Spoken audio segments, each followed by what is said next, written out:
You know, when you see a jet or aircraft in the Air Force, it says Air Force on it, but I guess we're not doing that anymore? Okay, before we start talking about why the Air Force is getting all minimalist on us, please consider subscribing. My name is T-SPLY, and let me break down this story for you.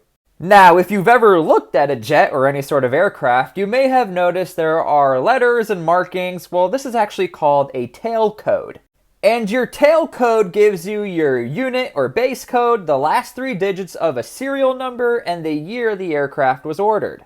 And I know some of your gears are turning. This could turn into an operational security safety type thing. Okay, so here's what's going on. Amongst the Air Force, you have something called the Air Mobility Command. And let me tell you, they have a very important job. Their job is to airlift, air refuel, air mobility support, and aerial medical evacuation. So, Air Mobility Command has figured, you know what, maybe we shouldn't have all of these markings where we are literally telling everyone around us who we are, what we're doing, and how we operate. Now, I also want to say this. This is like a super common practice anywhere ever with vehicles. I mean, as a combat engineer, we had our own trucks, and just by looking at the identifications behind the truck, we knew exactly what unit that truck was in. Even for myself, I was a truck driver at times, and I was like, hey, that's my truck. Now, we also need to be very honest with ourselves, especially in the context of the Afghanistan war. The United States Air Force could roam around the entire airspace and not have to worry about anything. Like if the Taliban knew about all of those tail codes that the Air Force has on that specific aircraft, whatever, who cares, what are they going to do about it?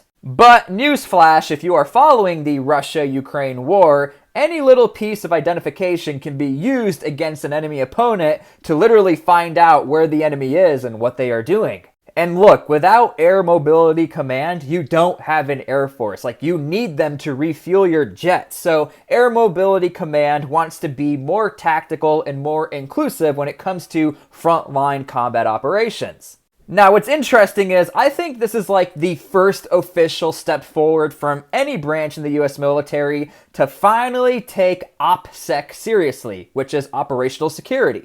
Because even in the US Army, they always talk about no TikTok, or really any branch. TikTok, China's spying on us, but let's be honest, everyone's on TikTok anyway. And let's be honest again, every social media app ever is tracking your information anyway, but really it's interesting that the Air Force is finally realizing, let's take down unit identifiers. Now, as far as unit identifiers, we are starting to get into some murky waters when it comes to the international humanitarian laws, also known as the Rules of War. Now, this is a tough one to tackle because when you think about the Rules of War, they're typically in the context of the ground fighter, the soldier.